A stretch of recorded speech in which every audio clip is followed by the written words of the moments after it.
Jeff and Jordan, welcome to Mint. I'm so excited to have you guys on. Let's just jump right into it. I want to savor our time. So, Jeff and Jordan, give me a quick briefs about yourselves. We can start with Jeff, and then go to Jordan. Well, I'm the CEO of Nifty's, and before Jordan and I and some other co-founders started Nifty's, I was at the NBA for the last 8 years, where I was senior vice president of new media, which meant my group was responsible for things like partnerships with social media companies and app distribution and digital content strategy. And one of the areas that we were responsible for was, emerging technologies and how they might impact the fan experience. And as part of that, we created a blockchain working group that ended up creating NBA Top Shot with Dapper Labs. And of course, Dapper Labs, I think, did all the hard work, and we also had some good luck with timing, but it ended up being an NFT phenomenon. For me, what that meant was that I got a front row seat to NFTs entering the mainstream, and I came to appreciate that not only is it an extraordinary revolution in the way that that people can engage with creativity, create, and of course own things on the internet, but it was also still pretty early, and there just was still a lot of opportunity. So I met Jordan at around that time, just this last winter, and we got to talking, and we came up with Nifty's, and here we are. Here we are. You guys actually built something super cool, right? And it's a lot of what I want to talk about today, but the whole concept of Web3 social media, right? I know, Jordan, you have a profound background of messing around with NFTs, so I'll let you take the lead, but go ahead also introduce yourself for a minute. Oh, you're muted. Of course. Thanks, man. Prior to joining up with Jeff and the rest of the founding team, I was at Consensus. So I spent 2 years at Consensus as a product lead for DeFi. So I ran several teams that innovated in the DeFi space. In the early days of DeFi, created several projects around risk within DeFi, and we issued a couple token staking platforms. Prior to that, I was a chief product officer at a DEX startup called Total. I know your former employer is really close to Total, invested into Total. Prior to that, I sold a startup, Web2 startup, to a company called JibJab, big entertainment digital media company in LA.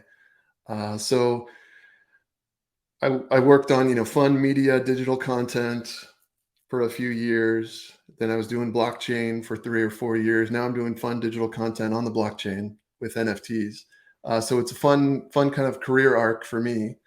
And without burying the lead too much, more recently, about a year ago, we just celebrated 1 year of Meme. We launched the Meme project in August of 2020, and that really led to innovation with DeFi, but also with NFTs, and that kicked off this project in the community, and jumped into the NFT community with both feet and got to experience the amazing community here, and really taught me about building not just financial tools, but being able to have like creativity come into play, and building maybe more some of the things that I learned in my startup and then selling to JibJab and working at JibJab about building consumer products for the first time on a Web3 stack. And then we've come full circle here, and we're building something with Nifty's that tries to take that delicate balance of focused on new users who may not know what a private key is, and introduce them to something that is really changes the game, to use that phrase. It's something certainly exciting, the ability to own digital content for the first time, and transact and provide incentives. And now for the first time, it's like known IP, as we do several big brand partnerships. So it's a super exciting time. we're having a lot of fun. You know, one thing that I really love about both of your backgrounds, Jeff, obviously you have the credibility of the NBA. You help bring a lot of this space to life, right? All that excitement of people basically getting confused about buying videos, right? And what that kind of looked like introduced a lot of the speculation, a lot of the curiosity, a lot of the interest. And Jordan, on your side, obviously having the backing of consensus, being an early crypto user, understanding what media looks like from a Web 2.0, and now kind of transforming that from a Web 3.0 point of view. And also with the meme background, and you guys are two OGs in the space. And I really do respect and applaud your progress so far, which kind of leads me to this question. Like, you've obviously seen a lot of the development of the NFT, the space over the few years. What's the current state as of now? Like, where are we? We're seeing, like, just to throw some metrics out there, we're seeing OpenSea achieve $1 billion in transaction volume in a month. I think a couple of days ago it was like $100 million. Like, crazy amounts of money, and also keeping in mind a lot of these NFTs are high ticket items, which also contributes to it, right? So what's the current state? I'd love to get both of your point of views. For me, it's still early, and we're seeing really experimentation. We're seeing a little bit of FOMO. We're seeing people that are buying NFTs just because they think they may go up tomorrow. So there is a ton of hype. Whether it's justified or not, I think so. And then what's super cool is that we're seeing some of these big brands and some of these maybe more experienced and established product builders enter the space. The first couple of years, it's always developers building for developers. Now we're actually starting to see well-funded companies, big brands, big budgets enter the space. And we're seeing it for the consumer experience that it can be. Yeah, and Jeff, how do you kind of feel about that? Well said. I mean, I look at some of the numbers, and there's something that's kind of out of whack in a way. There are extraordinary sales volume numbers, but the numbers of individual people who are actually engaging with NFTs as a medium or as a technology is still really small. So I think you've got a group of passionate early adopters who are willing to, put up with some of the complications and difficulties of engaging in a new space, some of the risks too of engaging in a new space. But you're seeing the average person, and frankly the average company, kind of waiting on the sideline until they feel like it's ready, the space is ready for them to enter it. And even NBA, obviously a big brand, and maybe a little less risk averse than other big brands. So relatively early in this game. But with Top Shot, the numbers are in some ways extraordinary, but still relative to the billions of people in the world who are NBA fans, the number of people who are engaging with NBA Top Shot, I think, is pretty small. So, that's kind of where we come in. I mean, I think a big part of it is just making it a lot easier to use, removing some of the obstacles, some of the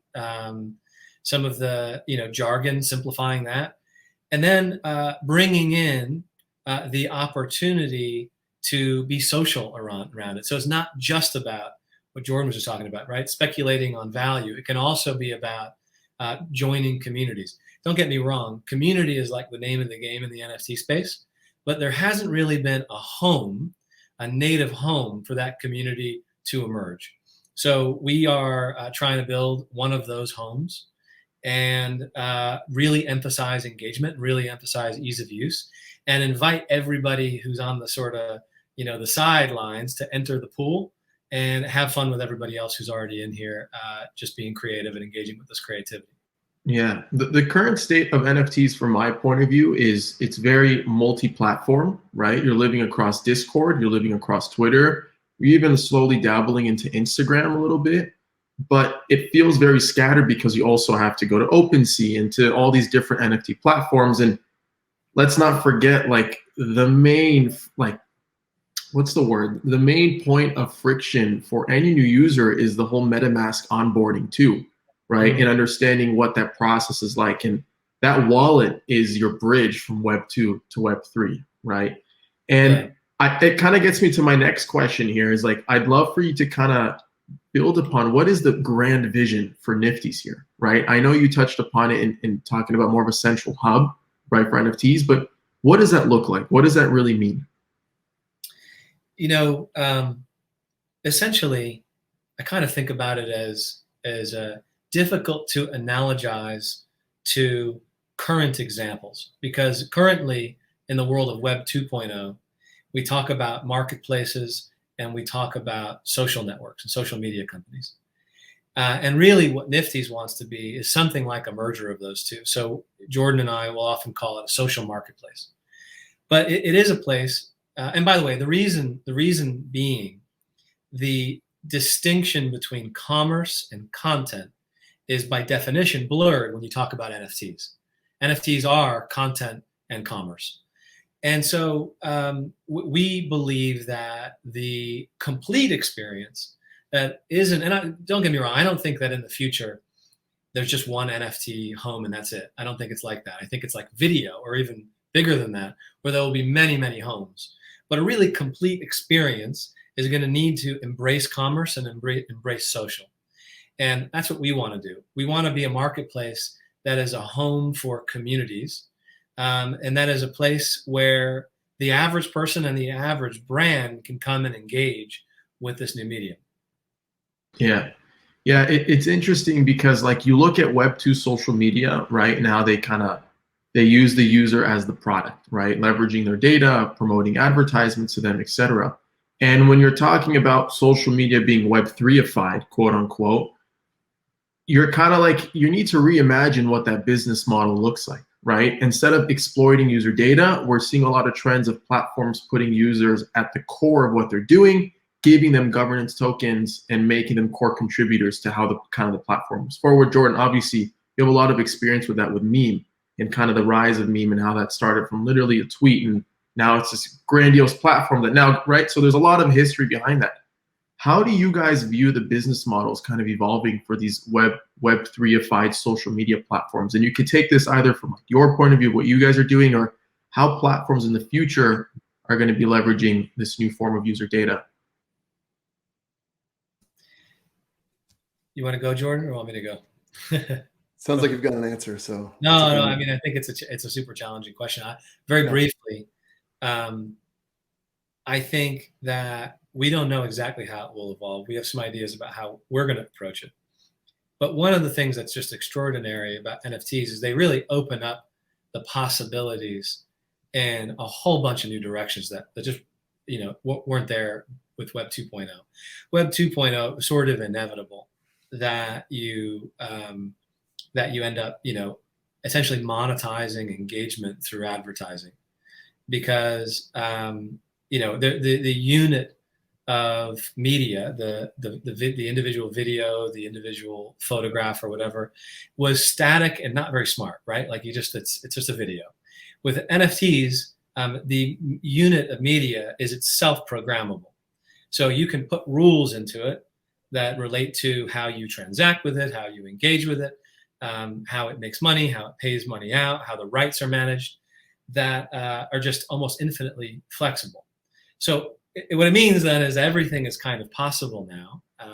And probably what you will see is a kind of cornucopia of platforms and their means of monetizing engagement and monetizing content. For Nifty's, where we're starting out is where a lot of other platforms have started out. We monetize by taking transaction fees because people right now are buying and selling NFTs. We don't have any plans to simply monetize data like you suggested. That just isn't anywhere in our thinking or in our roadmap. But I do think that our means of monetization could potentially evolve beyond the simple transaction fee down the road. But I don't know exactly where it might take us. Yeah, one thing that I like to think about is all user data is public, right? Everything now on the blockchain, it's all like anonymized per se, right? But you can build interesting narratives around wallets, right? Based off the currencies that they hold, based off past transactions that they've made. Like the first thing that comes to mind is and I use them a lot in Mint, is friends with benefits. Okay, that's like a social community that if you hold these tokens, like the 77 tokens, you could make an assumption that this user is part of this community, right? If you hold meme to an extent, right, some meme tokens, you can make some assumptions that that user has some involvement in the meme community. If you look at his past transactions and you see that he's maybe used either Nifty's or OpenSea or this platform or that platform, you can kind of build a narrative about where their expertise is. And like you're actually able to build like decentralized social graphs to an extent and build narratives around users. And I see, Jordan, you're smiling and you're nodding your head. I feel like you've thought about this before from a product point of view. How do you feel about this? No, you're hitting the nail on the head.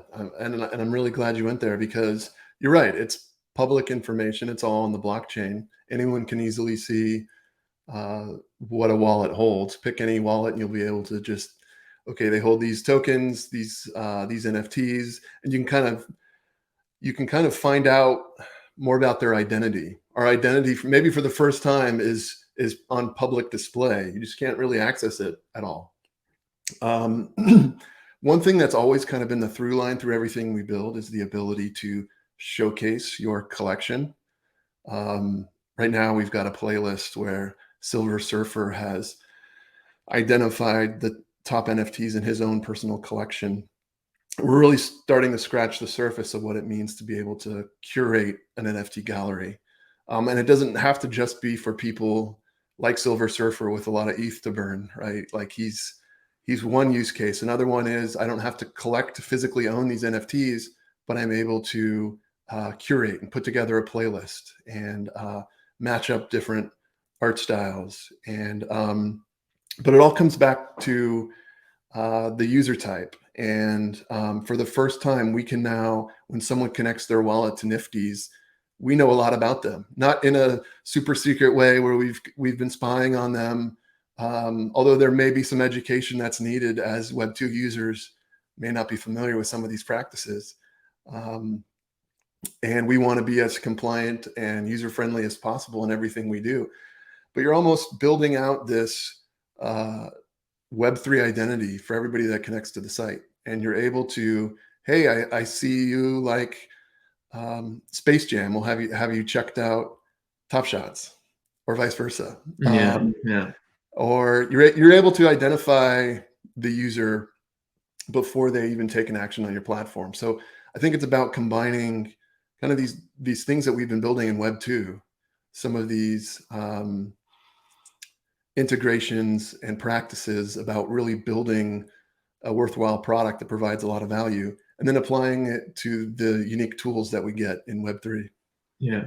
You know, like this moment in time really reminds me of a very like iconic period in history in tech.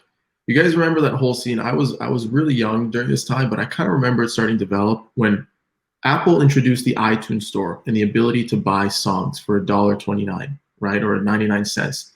And their main reasoning that the problem that they were trying to solve is, one, making streaming and more accessible to the end user without them having to torrent all the songs and illegally download stuff. And they realized there's actually a market for people who want to support artists and purchase songs, right? And that's obviously before streaming came out, et cetera. Now people just pay a 1 month fee to access unlimited songs. But point being, a lot of that moment in time kind of reminds me of where we are today with NFTs, right? The purchase and consumption of media. Do you guys ever like reference point in times when you're building out Nifties, right? And kind of reflect like, why are people spending so much? What does this level of ownership mean to the end user, and how can we integrate that into Nifties? How do you guys kind of think about that process when building it out? You're getting deep here. It's I think first and foremost, it's social in the sense that all of these things have value only in connection or in relation to other people, how we feel about other people, how we want other people to feel about us. And Jordan was talking about how your wallet can almost be your identity. And that's really because NFTs are a form of self-expression, right? You are expressing something about your preferences. And it's not enough, frankly, on Nifties, you can make playlists, and those playlists can showcase things that you are just interested in, things that you own, things that you created, but you don't have to have owned or created them to make a playlist. And we think playlists are great and going to be a great way to get into this space, but it's not the same thing as owning an NFT. Because when you own an NFT, you're saying something else. You're saying, I've invested time, I've invested money, I've invested myself in this unit of culture that I'm now showing off. And so that, I think that investment and that sort of showing off go hand in hand and have cultural meaning for people.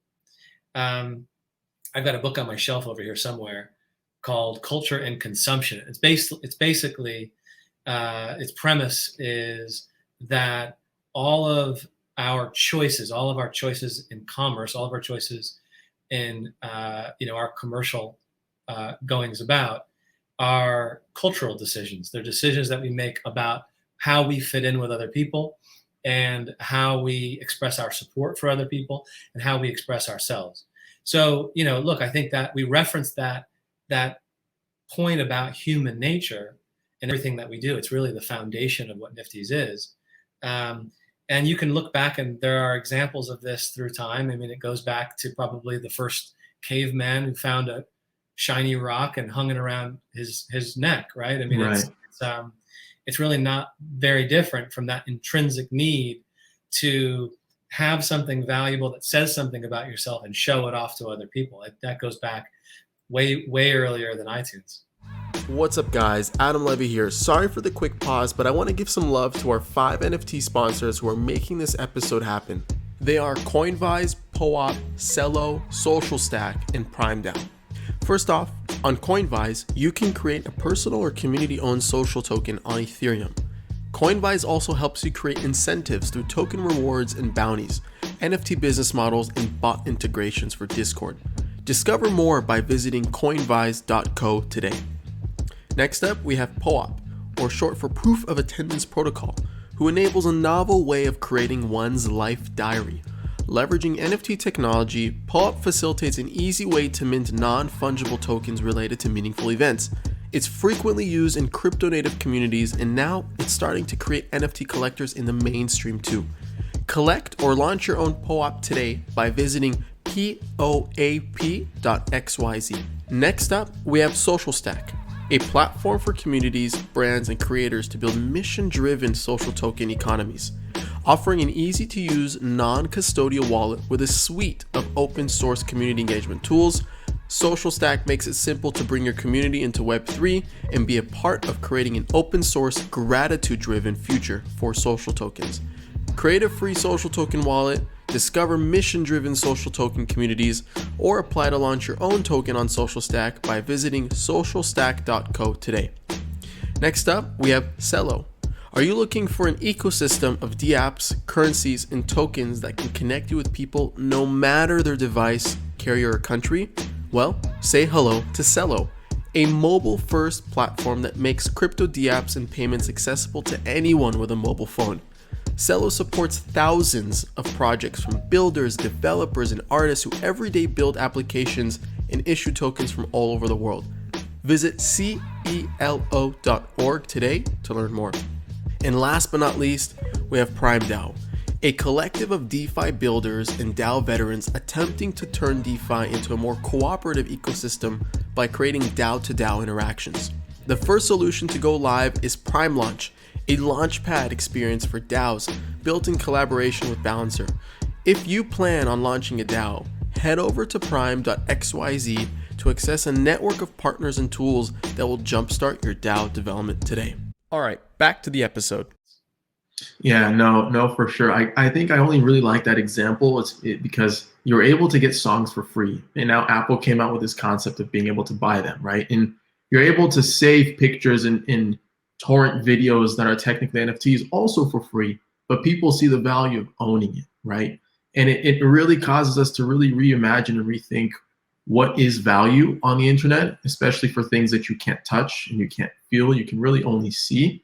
I mean, you can get like intimate objects and like frame your collectibles and you could technically touch them, but you know where I'm going with this. This whole movement of like digital ownership, digital scarcity. To many, it's very new. And go ahead, Jeff. Yeah. Well, it's it's very common. It was very common in the physical world. I mean, if you look at basketball cards or baseball cards, they're just pictures that are commonly available on 2 cents worth of cardboard, generally. Right. But there's something about the fact, and it's a social construct, something about the fact that these are the ones, these real ones, are the ones that were authentically distributed by the person who was responsible for creating it, right? By the creator, in the sense of the NBA being the creator of basketball. So that just translates to the internet. What's different now with blockchain, of course, and this goes back to, I think, something Jordan said at the beginning, is ownership is now possible in a way that never was before. We feel, again, that we really own something on the internet now because nobody can take it away from us. Unlike iTunes or unlike Kindle, where when they shut that app down, you don't get to take that song and bring it somewhere else. That's really their song and you're borrowing it. Here now, the database of ownership is distributed. Nobody can take that away from you. You could pass it on to your grandkids or do what you want with it. It's yours. That's I think the big difference here. Yeah. Yeah, I want to pivot for a minute into your collaborations and all the projects that you guys are working on, which is super exciting, super mainstream. And the first one that comes to mind is Damian Hurst. That's like my personal, like selfishly, one of my personal favorite collabs. Seeing that documentary come to life, seeing that piece of art come to life, and then his first experimentation in I guess dabbling with NFTs was through Nifties. I'd love to hear kind of like the story of how that kind of came together, and like what was that process like working with one of the most, I guess, famous artists of our time? Yeah, it was an interesting one to kind of kick off the platform with, right? We the Damian Hurst project was organized by Henny, and they're an investor in Nifties. It was collaborated on by Consensus and their blockchain Palm, which is our exclusive sidechain platform at the moment. And I was really close to Consensus, having just left Consensus to start this company. And it just all lined up perfectly that, hey, we've got this project that we're thinking about. It's a top artist. We're going to need a secondary market. Going to need a marketplace. One thing led to another, and it just made a lot of sense. It was an interesting solution how it kind of came about. The Damian Hurst project was launching at the same time that Nifties was launching, at the same time the Palm Network was launching. So it makes for fun stories we'll have to have over a beer one day. But I think it's a really fun project. Not just the fact that a top artist, maybe the wealthiest artist, living artist, chose to do something with NFTs and to in some way partner with Nifties. But the project is innovative on its own. In a few months, everyone that holds a Damian Hurst tender, as they call it, will be able to decide, okay, do you keep it as an NFT or do you turn it into a physical NFT, thus burning the NFT? Do you turn it into a physical piece that you can receive in the mail? Everybody has to make a choice, a physical or digital. It's a really fun project. It was something great to kind of put our brand next to those brands, next to Damian Hurst. Yeah, it's a tremendous project, and we're excited about the future. What do you think? Go ahead, Jeff. Go ahead. Look, I just think it's. I didn't think about it this way at the moment you were asking the question, Adam, but it's kind of the perfect illustration of what we were just talking about, right? Because it is this this art project that explores and sort of teases out what we mean by ownership and what we mean by non-fungibility and fungibility. And the fact that it kind of forces this choice between physical ownership and digital ownership, I think the hypothesis of that experiment is, at least my hypothesis would be, many people are going to choose digital ownership. And when you pit physical ownership against digital ownership, and many people choose digital ownership, you're kind of demonstrating, hey, ownership on the internet is really here, right? People have chosen among the two. They had an equal choice, and they chose digital. I know that's what I'm going to choose. I think that's what's going to be. But that factor is also super dependent on who you're targeting, right? Because if you go more to the normie crowd and you still try to explain to them what digital ownership means, they still don't get. They're not there yet. If you go to the crypto crowd, obviously they're going to choose, you know, the digital one, or at least most will choose. And that was actually my next question. What do you guys imagine being the outcome of this, right? Because it's a perfect like test, a user test, right? To see what they value. And Jeff, you say they're going to lean more towards the digital side. Oh, I don't really know. I mean, I think a lot of people are going to choose digital. I mean, I think especially with all the excitement around NFTs. I don't really know. I never really speculate on these kinds of things because people surprise you. You know, I think one of the cool things about this experiment is they just made the choice available. Now it's up to everybody who bought one to make that choice, and we'll see. Yeah, Jordan, what do you think? To be honest, I think a majority of people will choose digital. Okay. Yeah, interesting. I think just it's a really tough question, but I think with the amount of people that are native crypto collectors that participated in that, I think enough people see the value. Several people have more than one, so we may see a situation where it was like buy two and burn one, so you get one of each. But just for the benefits of like why are NFTs cool, where you can display them anywhere digitally, there's a market for them. I can easily sell an NFT a lot easier than I can a 8x10 printout, right? There may be a secondary market for the actual printed thing that emerges, but just, you know, why NFTs in general, I think is the answer. Yeah, go ahead. Really good point, because the way the experiment is designed, everybody owns the digital version for a while. So you're forced to experience all the benefits that Jordan just described. Right. For some period of time, you're going to be able to show it off digitally. You're going to have a liquid secondary market. And then you're going to have to decide, do you want to go back to physical? That's really what the decision is. Do you want to forego all those benefits of NFTs and go backward? And now that I hear Jordan say it that way, I think he's got a great point. And I think, you know, probably most people will decide to stick with digital. Why wouldn't they? Yeah. You know, another cool project that you guys brought to life is the collaboration with SpaceJam, which was also super cool. I know I fangirled over it. I got all the free ones and even purchased the one too. And I know my brother also went crazy over it, being the basketball fan that he is. How was the process of bringing that to life? Two very different projects. One's like a mainstream franchise. The other one is a very famous, iconic artist, right? How is that like? Tell me the story behind that. How did that come to life? You want to take that one, Jeff? Yeah, sure. Well, look, one thing that I learned when I was at the NBA working on NFTs and working on Top Shot and all that stuff is that, yes, I mean, of course, there's this enormous opportunity for brands and companies to engage with fans in new ways. But even today, and this was true then, and I think still now, there aren't actually that many platforms for brands to do that. And so, you know, you could do what we did and go work with a great company like Dapper Labs and build a platform for, you know, your brand. But beyond building one yourself and all that investment and all that risk and all that time, there haven't really been platforms to engage, for brands to engage with their audience in a large kind of scale way. So that's, you know, obviously been the pitch that we've been making to the market. Like, hey, you could go on any number of marketplaces and you can do a drop and you can sell, you know, one of ones, and you can probably make a lot of money if you're a big brand. But what we know at Nifty's is that for most of these brands, 1 million fans is worth more than $1 million. Right. And when you're trying to market a movie like SpaceJam, right, with billions of dollars behind it and multi-billion dollars in expectations of revenue, to make $1 million on selling NFTs is not your primary objective. What you really want to do is you want to get a whole community of people to engage with the brand, get excited about it. And then there are lots of other ways that you're going to make money, including selling tickets and maybe including selling NFTs too.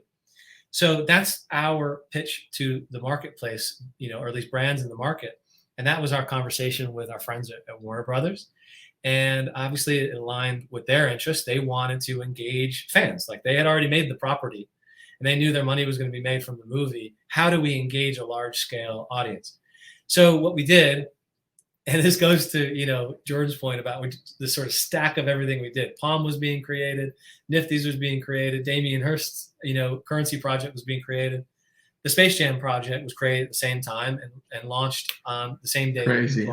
And on that day, we distributed about 92,000 NFTs, which that's actually, hold on a minute. That's actually insane, right? Because looking back, it actually might have been insane. Yeah. And think about this for a minute. Were these like more crypto native users? Because I know the way you guys set up your onboard and your funnel, it was super, super easy to claim one, right? You could claim it like literally in a heartbeat and connect your credit card, and all that process was streamlined perfectly, right? So were these more like mainstream users, or were they more crypto native users? It was easy when it was working really well. And so I want to just acknowledge that for most of the day, it wasn't working really well. It was our day one of our platform, and a few parameters were kind of set the wrong way for that kind of scale. And then suddenly LeBron James posted on Instagram. Oh my God. It was a wrap. Game over. But when it was working smoothly, when it was working the way it was supposed to be working, I think it was one of the smoothest experiences for getting NFTs. Now, Jordan will tell you he's not satisfied. He's got a million ideas for how to make it better. But it was a pretty smooth experience relative to what you've seen in a lot of other places. And as such, because of that, because of our message to the world, hey, this is going to be easy. This is an IP that everybody can get behind. Come try it out. Many of our users were a much more casual variety. I kind of think of them in three buckets. I think of them as the like crypto native, they're on OpenSea, they're maybe using Meme, they're using some of the more advanced platforms. And then the sort of middle is the top shot people who are used to a relatively easy experience, but they know what NFTs are, and they're engaging, but it's maybe not with with a MetaMask and things like that. And then there's this new group who like read about this in Variety, or read about this in Fortune magazine, had seen it before, had heard all about it in the New York Times and on the news, and thought, all right, maybe this is my chance to try it out. And we got a ton of those kinds of users as well. That's so cool. That is so cool. What's also, as a crypto guy, as a DeFi guy thinking about this, we issued 92,000 NFTs in one go in half a day. But we onboarded tens of thousands of users to the world of Web3 and the world of DeFi. Because whether they know it or not, when you sign up for Nifty's and you claimed your account, you were given an Ethereum address or a Palm address. You're given a crypto wallet. We use a tool called Magic Link, and we've created a Nifty's wallet for all our users. You can also optionally add in your MetaMask. But as just someone that's interested in like growth of DeFi in general, I was totally geeking out about that stack, about that stat, about how big a step forward in the macro level we contributed to onboarding users, the mainstream audience, into DeFi in the world of Web3. Yeah, really fun. Yeah, something to really be proud of. I feel like you're gonna add one more thing, Jeff. Well, I was just thinking, look, it was the day afterward when we were stabilizing the platform and dealing with all this inbound interest for what we had just done, and getting a ton of questions from people who had now just gotten their first NFT. Like, hey, what can I do with this? And all these interesting questions about what it now meant to own a SpaceJam NFT. And Jordan and I were together because we were. I was visiting San Francisco, and he was up in he and I were both visiting San Francisco for a meeting while we were launching. It was another thing that made it extra hectic. But we kind of turned to each other and we're like, we're now responsible for this SpaceJam community. Like that. Like this is not only tens of thousands of new people and new wallets, but it's a community of tens of thousands of people and their wallets and their entities. And like we're like, we can't let them down. Like now this is a responsibility. We've got to shepherd this community. So we've been, working with, and Warner, by the way, feels the same way. I mean, they were thrilled, and just thrilled that they could reach so many people and so many new kinds of fans with something like this. But they don't view, SpaceJam, this as like a campaign, and like you go and hopefully you watch it in the theater and then they're done.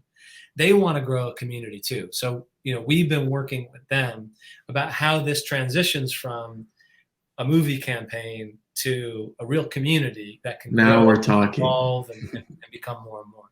Now we're talking. Now I can only imagine the airdrops I'm going to get soon in my wallet for getting all those NFTs. This is great, guys. I wanna kind of pick your brains on what can we expect from Nifties in the future. What's to come? What can you share publicly? What alpha can you leak? Give it to me. I think you just got a little bit of alpha there, where this is not just a one and done SpaceJam thing, and we'll have some follow up. You'll be able to use some of these NFTs. I won't say the utility word, but you will be able to use them for additional fun experiences. I think it's not just about NFTs, it's about experiences and the unique benefits you get by building on a crypto stack. More ways to participate in the community, more ways to collect, not with just SpaceJam, but other properties, not just with Warner Brothers, but with other big brands and organizations. We're not forgetting the little artist or the up and coming artists.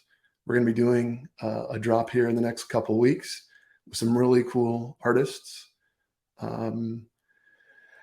We've got the rest of the calendar year and already into 2022 with some of these big tentpole releases planned. It's going to be really fun. And then in addition, as we roll out the product and improve the products and improve the user experience and making it super easy for brand new users without crypto background to be able to join and participate, start to see more ways to communicate, more ways to collaborate, more ways for communities to reach out to their collectors, more ways for artists to collaborate with other artists. We see this as not really these like branded drops driving the train, not the platform driving the train, but really together pushing the gas here. Yeah. And I think it's going to be really cool with what you'll see in the coming months. Yeah. Jeff, anything to add to that? Yeah, no, I would just to elaborate two things. One, we Jordan and I met in the winter. We met in like February. Crazy. So we brought this together really fast. We launched our company. We announced our company in March. We launched our platform in July. And we kind of had a tough decision to make. I mean, we could move it forward and just get started, or we could wait until it was complete and kind of, launch it only when it was kind of tied up with a bow. And obviously we decided to do the former. We decided, we could do enough that was fun, that would be interesting and new and valuable to the space that nobody had done before, but it wasn't going to be our complete vision. So what we launched on July 12th is in some ways a kind of a teaser of what's to come in itself. I mean, you can almost explore Nifties today and you'll discover some dead ends. And it's almost like, there's an invisible sign there that says roadway coming, like men at work. And you'll find a bunch of those on Nifties where you're like, oh, okay, when I see that there's a road coming in here and it's going to connect to somewhere that's really, really cool. So if you're kind of interested in where we're headed, you can kind of look for some of those road signs on Nifties where you'll find some things that are missing. I'll just give an example, but we're really excited about this idea of NFT playlists I mentioned earlier. NFT playlist is an incomplete feature on Nifties. You can make a playlist today and you can showcase it, but there's some limitation of what you can do with it. You can't edit it, there's some limitation of what you can do with it. We're going to be over time dramatically expanding what's possible with playlists on Nifty. So that's just an example of where if you messed around with playlists on Nifty today, you might have said, okay, this is kind of cool, but like, where are we going with this? Well, you can see that there's a road being paved ahead of you for it. The other thing that I just want to elaborate, because Jordan teased this drop that's coming up in a couple of weeks, and I think it's interesting to just maybe elaborate a little bit about it. We haven't said too much about it, but I don't think I don't think it's saying too much to just go into some detail here. We're going to be not just working with big brands, but supporting independent artists. And we've got something that we call Common Canvas. And the idea here is we work with a creator to identify a canvas, and in this case, it's a skate deck. And that canvas will be used not only by that creator, but by a number of other creators from their community that they help us to identify and kind of recruit into the project. So it's a little bit like a group show from the art world, and a little bit like an individual collection that is shared by a number of creators. But in this case, it's a skate deck, and the creator that we're working with goes by the name of Spanky. And he's a professional skateboarder and artist. Nice. He's helped us to recruit a bunch of really, really cool artists and skateboarders. Some maybe a little bit better known than others, but all of them having like a really, really, really cool kind of enthusiastic grassroots following. And we just thought, like, actually the thought came to us from Damian Hurst. Like, Damian Hurst crosses over in so many different directions. What's an unexpected next thing that we could do? And we thought about the skate decks he had done with Supreme, the shoes that he had done with Vans, and we're like, let's tap into that community. There's like a bridge to be built here, and let's go for that. So that's the next one, but there'll be more of those kinds of projects, more bridges being built between different demographics who maybe haven't wholly embraced NFTs, but have all the propensity to do so. So that's what Common Canvas and everything else that we do with Nifties is going to be all about. Dude, that's exciting. That's really cool. I'm stoked to see that come out, and hopefully by the time this episode comes out, we'll see more information about it and more things to learn about it. But before I let you guys go, I think that's a perfect place to wrap up. Before I let you go, quickly plug yourselves and the project and where people can kind of find more and learn more. We can start with Jeff and then go to Jordan. No. Start with Jordan, because he knows his Twitter handle and I always forget mine. It's at Jordan Lyall, JORDANLYALL. That's where you can find me and my fun Twitter activity. That's probably a great place. The best place. to reach out to me as well. I'm on all the channels. I'm on all the networks. I just double checked that I'm at Jeff Marsilio. Jeff Marsilio. Okay. And of course, Nifties is at Nifties, both on Instagram and on Twitter. And you'll find, unfortunately, I've never really gotten the bug. I've worked a lot in social media, but I've never got the bug to post a lot. I'm more of like a lurker, I guess. Yeah. So you won't find a lot of content. Maybe I can learn from watching Jordan a little bit. But Nifties, not only do we post about stuff that we're doing, but we try to support the NFT community and the creator community. And so you'll find some really good things, hopefully, and some useful information there. And of course, it's like the first place that we, drop information, about upcoming releases and projects and updates is on our social handles. The other thing we should probably mention, Jordan, is our Discord, right? Yeah. That Nifties.com, and you'll find a link in the footer to our Discord. I just joined today, so I'm in there. I'm alive, and let's get it going. Guys, thank you so much for being on. And as Nifties develops, I hope to have you again in the future and kind of do a recap as we get bigger and we reach 1 billion users. So cheers to you and more power. Thanks, man. Thanks, Thank you.